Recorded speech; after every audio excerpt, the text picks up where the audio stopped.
अस्सलाम वालेकुम।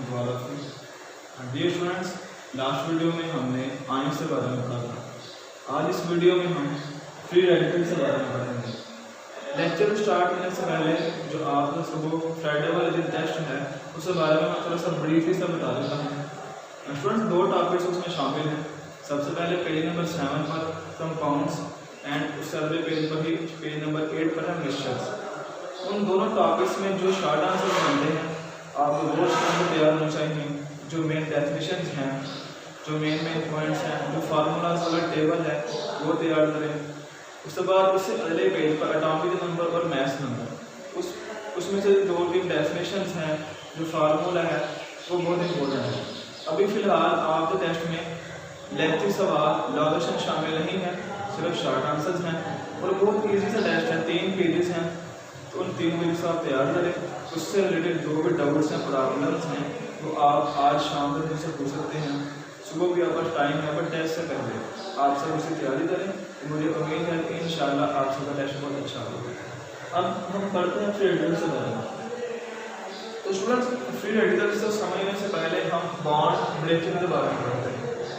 असल में होता ये है कि जब भी 2 एटम से दरमियान में बॉन्ड बनता है तो उन दोनों एटम से दरमियान में या तो इलेक्ट्रॉन के ट्रांसफर की वजह से बॉन्ड बनता है। जैसे एक एटम ने इलेक्ट्रॉन ट्रांसफर किया, मतलब उसमें से इलेक्ट्रॉन लॉस हुआ, दूसरे एटम में से वही इलेक्ट्रॉन एक्सेप्ट किया, तो उन दोनों इलेक्ट्रॉन के ट्रांसफर से आयन से बने और उन आयन से दरमियान में इलेक्ट्रोस्टैटिक फोर्स ऑफ अट्रैक्शन की वजह से बॉन्डिंग हुई, उसे हम आयन बॉन्ड बोलते हैं।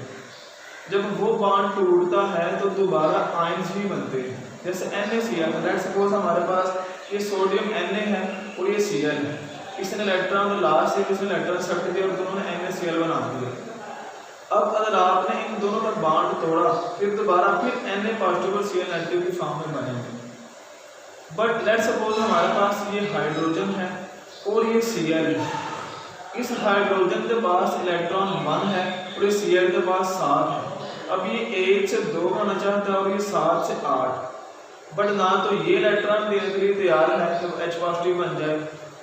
अब ये इलेक्ट्रॉन देने के लिए तैयार नहीं है तो 7 इलेक्ट्रॉन दे भी फिर उसके बाद 6 बन जाए तो 2 रहते हैं। तो इन दोनों में फिर शेयरिंग ऑफ इलेक्ट्रॉन होती है, ट्रांसफर नहीं, शेयरिंग ऑफ इलेक्ट्रॉन। मतलब ये अपना इलेक्ट्रॉन लेकर आता है और ये 7 इलेक्ट्रॉन में से जो अपना 7 इलेक्ट्रॉन है वो लाता है और दोनों दरमियान में बॉन्डिंग हो जाती है। जैसे यहाँ पर ये हाइड्रोजन का अपना इलेक्ट्रॉन है और ये जो इलेक्ट्रॉन है वो Cl एटम का है। Cl के पास जो पहले 7 इलेक्ट्रॉन से अब ये इलेक्ट्रॉन से शेयर होने से 8 बने। हाइड्रोजन के पास जो पहले सिंगल इलेक्ट्रॉन था अब इस इलेक्ट्रॉन के शेयरिंग से वो 2 इलेक्ट्रॉन बन गए। अब ये HCl का मॉलिक्यूल फॉर्म हो गया। ये बॉन्ड फॉर्मेशन है। अब लेट्स सपोज हमने इन दोनों एटम से दरमियान में जो बॉन्ड है वो तोड़ना हो, तो तोड़ने के या फिर लाइसिस, इसे बोलते हैं लाइसिस मीन टूटना। फिशन का मतलब होता है टूटना। एक चीज है फिशन। फिशन का मतलब है बॉन्ड ब्रेकिंग। अब ये 2 तरह से हो सकती है। पहला तो ये जब इस दरमियान बॉन्ड टूटे तो H के पास अपना इलेक्ट्रॉन और Cl के पास अपना इलेक्ट्रॉन, इसलिए नतीजे में जो ये दोनों चीजें बनी हैं उन्हें हम बोलते हैं फ्री रेडिकल्स। बट एक और अपॉर्चुनिटी भी है और पॉसिबिलिटी भी है कि दोनों इलेक्ट्रॉन्स हैं वो Cl ले जाए अपने साथ और H के पास कोई भी इलेक्ट्रॉन ना बचे। इस सूरत में H के पास प्लस और Cl के ऊपर माइनस चार्ज आ जाता है। इसे हम बोलते हैं हेटेरोलाइटिक फिशन। हेटेरो मींस डिफरेंट, यानी इस लाइसिस के नतीजे में डिफरेंट मॉलिक्यूल्स फॉर्म, डिफरेंट चीजें बनी हैं। यानी जो इलेक्ट्रॉन्स की जो समझ लीजिए डिस्ट्रीब्यूशन है वो सही तरह से नहीं हुई। 2 इलेक्ट्रॉन्स दोनों एक एटम ले लिया, दूसरे के पास इलेक्ट्रॉन भी नहीं बचा। इसे बोलते हैं होमोलाइटिक फिशन। होमोलाइटिक फिशन से मुराद जब बॉन्ड टूटे तो उनमें जो इलेक्ट्रॉन्स की डिस्ट्रीब्यूशन है वो सेम है। इसके पास भी अपना इलेक्ट्रॉन मौजूद है, इसके पास भी अपना इलेक्ट्रॉन मौजूद है।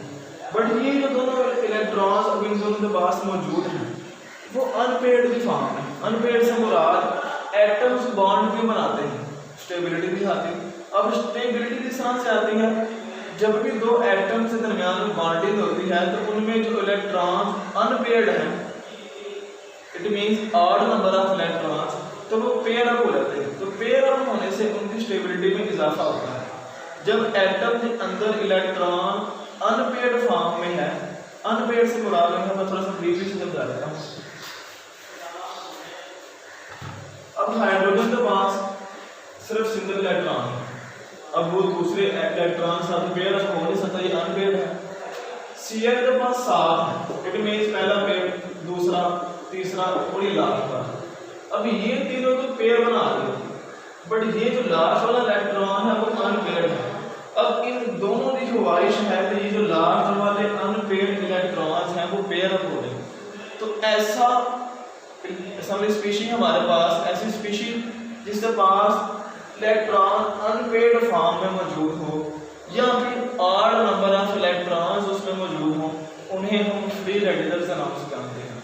फ्री रेडिकल्स का वर्ड आया फ्री इलेक्ट्रॉन से।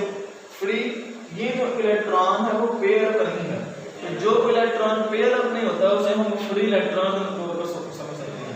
फ्री इलेक्ट्रॉन यहाँ पर फ्री है इसलिए फ्री रेडिकल। पर सबसे अहम बात, इन पर चार्ज नहीं होता और ये लाइट की रेफरेंस में बनते हैं ज़्यादातर मोस्टली। अब हम टेक्स्ट बुक से इनकी रीडिंग भी करते हैं, हम इसमें जो इंपॉर्टेंट पॉइंट्स हैं उसके बारे में पढ़ते हैं। फ्रेंड्स, आज फिर मैं आपको ये सजेस्ट कर रहा हूँ, जब आप ये चीज़ लेक्चर सुन रहे हैं तो आपके पास वो स्पेसिफिक टॉपिक का पेज नंबर ओपन होना चाहिए टेक्स्ट बुक से। जब हम यहाँ पर पढ़ाएँ, आई विल ट्राई कि मैं साथ साथ थोड़ा बहुत उधर से भी निशान लगवाऊँ, आप थोड़ा बहुत ट्रांसलेट करवा दें तो आप टाइम बच जाएगा। पढ़ते हैं हम page number 15। Free radicals are atoms or group of atoms possessing an odd, it means unpaired electron। तो ये डेफिनेशन है, तो ऐसा एटम या ग्रुप ऑफ एटम, जैसे यहाँ पर ये एटम है, ये भी एटम है, बट CH4 इसे इस तरह का बना है, CH4 H और H। अब इसके दरमियान में 1 और ये दूसरा इलेक्ट्रॉन है। लेट्स सपोज ये बॉन्ड टूटता है और इससे बनेगा H3C, इनमें जो ऊपर वाला मॉलिक्यूल था और साथ में डॉट प्लस H डॉट। अब ये तो एटम है बट ये हमारे पास ग्रुप ऑफ एटम है, यानी इसमें दोनों सूरतें हो सकती हैं।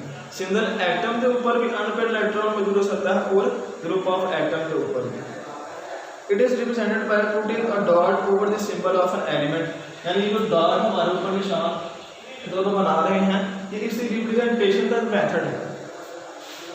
Free radicals are generated by the homolytic equal bridges of the bond between two atoms and they absorb heat or light energy। ये उसकी फॉर्मेशन है, तो फ्री रेडिकल्स सब फॉर्म होते हैं।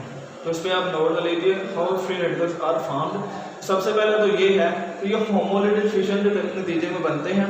होमोलिटिक फिशन एक ऐसी बॉन्ड ब्रेकिंग का प्रोसेस है जिसमें number of electrons distribution same होती है। दूसरा, इसे बनाने के लिए हमारे पास जो लाइट एनर्जी है वो एक बहुत अच्छा सोर्स है।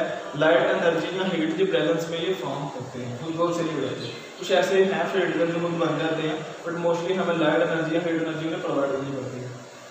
A free radical is a extremely reactive species as it has a tendency to complete its object। जैसा मैंने पहले ही बताया कि किसी एटम के अंदर अनपेयर्ड फॉर्म इलेक्ट्रॉन मौजूद होते हैं तो वो अनस्टेबल है, तो उसकी ख्वाहिश है तो वो दूसरे इलेक्ट्रॉन के साथ बॉन्ड बनाए स्टेबल हो जाए, तो इसलिए बहुत रिएक्टिव होते हैं। रिएक्टिव से मुराद हर टाइम इन्हें इसी ख्वाहिश में है कि वो दूसरे एटम के साथ बॉन्डिंग करते हैं। रिएक्टिविटी और स्टेबिलिटी दोनों अलग अलग चीज़ें हैं। जो मॉलिक्यूल या एटम जितना ज़्यादा स्टेबल होगा वो उतना ही थोड़ा रिएक्टिव होगा, यानी आपस में ये इन्वर्सली प्रोपोर्शनल। R से मीन रिएक्टिविटी और S से mean stability. I hope friends आप सबको ये समझ में आया है। अब हम इसमें डिफरेंस का टेबल है जो बहुत इंपॉर्टेंट है board examination point of view से, अब हम वो पढ़ते हैं। सबसे पहला है आयंस में और फ्री रेडिकल्स में difference. Ions, these are the atoms which bear some charge, यानी आयंस ऐसे एटम्स होते हैं जिनमें चार्ज होता है और चार्ज होना जरूरी है। But free radicals, these are the atoms that have odd number of electrons. अच्छा, दोनों में डिफरेंस से मुराद आप इस तरह भी बता सकते हैं, free radicals have no charge, इस पर चार्ज नहीं होता, और आयंस पर चार्ज होता है।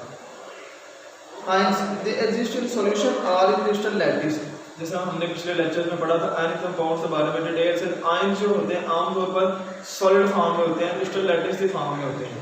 क्रिस्टल लैटिस से मुराद वो स्ट्रक्चर है जो आयन आपस में मिलने के बाद हमारे पास 3 डायमेंशनल स्ट्रक्चर बना लेते हैं, जैसे फार्मूला यूनिट भी बोलते हैं, क्रिस्टल लैटिस भी बोलते हैं, यूनिट सेल बहुत सारे आपस में मिलते हैं तो वो सिस्टम बनाया जाता है। चैप्टर नंबर 5 में सॉलिड स्टेट में आप इस चीज़ के बारे में पढ़ते हैं। तो वो सोल्यूशन में मौजूद होते हैं नॉर्मली। आयन से एयर में स्टेबल नहीं रहते, वो अपोजिट आयन से अट्रैक्ट होते रहेंगे, बट फ्री रेडिकल्स सॉल्यूशन में भी अवेलेबल होते हैं और एयर में भी मौजूद हो सकते हैं, उनके पास चार्ज नहीं है। तो इसलिए ये रिएक्टिव तो हैं पर आयंस के नतीजे में ये उससे ज़्यादा रिएक्टिव नहीं है, आयंस से ज़्यादा रिएक्टिव होते हैं। There formation is not affected by the presence of light. Ions तो लाइट की फॉर्मेशन, लाइट की प्रेजेंस से कोई फर्क नहीं पड़ता, लाइट हो ना हो उससे इतना ज़्यादा उनका कंसर्न नहीं है। बट फ्री रेडिकल की सूरत में लाइट से असर पड़ता है, बहुत सारे फ्री रेडिकल्स फॉर्म ही लाइट के नतीजे में होते हैं। तो ये इन दोनों में डिफरेंस था, इसे आप ज़रूर पढ़िएगा, इसमें जो डाउट्स आपको पूछने वो पूछ लीजिएगा। इसके बाद हम सुबह पढ़ेंगे मॉलिक्यूल से बारे में। स्टूडेंट्स मैं दोबारा समझा रहा हूँ, टेस्ट के बारे में आपने सीरियस वाली पढ़ाई करनी है और जो मसला हो आप हमसे पहले भी पूछ सकते हैं। सिलेबस बहुत सिंपल सा है, 3 पेजेस में, और फ्री रेडिकल्स के बारे में भी आप जो डाउट वगैरह पूछने हैं और सवाल पूछना है तो आप हमसे पूछ सकते हैं। आज हमने फ्री रेडिकल्स के बारे में डेफिनेशन पढ़ी, होमोलैटिक फिक्शन के बारे में पढ़ा और एंड पर 2-3 प्रॉपर्टीज और difference. I hope all of you will be fine and enjoy your studies. अल्लाह हाफ़िज़।